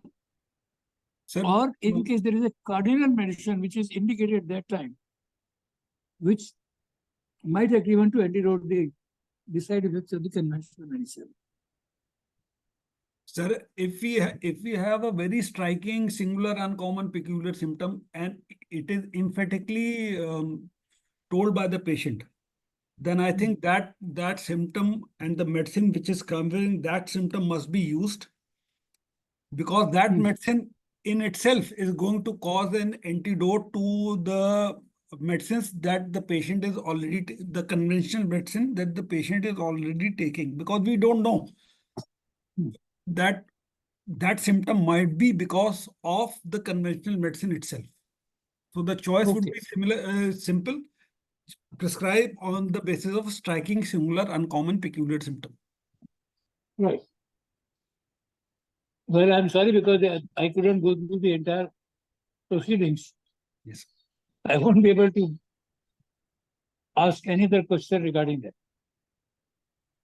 There is one more question. What is the exciting cause and maintaining cause? Now, maintaining cause can be many. Maintaining causes can be the diet, improper living, improper thought process. They can all be maintaining cause. Hahnemann in his organon has already stated, and in my previous lectures, I have told you about maintaining cause. Exciting cause is the cause which initiates the disease process. When the patient, suppose the patient says that after having head injury, I have been having hiccups, then exciting cause would become head injury. So this would be an exciting cause. Or a patient says that after having a heartbreak, I've been feeling listless. I don't want to go any place. I am not having any appetite, no thirst. I want to lie down alone, and I feel that everything in life is bekar. It is of no use. Then ailments from disappointed love would be the exciting cause. That would be the rubric of exciting cause. And all the other things follow, the whole phenomena. And you would find that acid force is the remedy in such a case. While with the same exciting cause, if the patient says that I am now very angry, I am hurt inside, I don't want to share my hurt, I am angry. If somebody tries to console me, I become more angry. I am worse by light, I am worse by noise, then the medicine would be natramur. If the patient says that I am jealous to such an extent that I want to kill the person who has broken my heart, then the patient, you may find that the remedy is hyoscyamus. So exciting cause is the same, but the presentation is different in different individuals. And so you individualize that case to get the right individual simillimum. Thank you so much, sir. I think there are no more questions now, and we shall be waiting for your another session, which is on next Saturday. So same time, 7 p.m. we will be meeting, sir. Thank you very much. Thank you so much, Thank you. sir. Good night, Thank you, everybody. everyone. Good Namaste. night. Good night. Good Namaste. night, sir.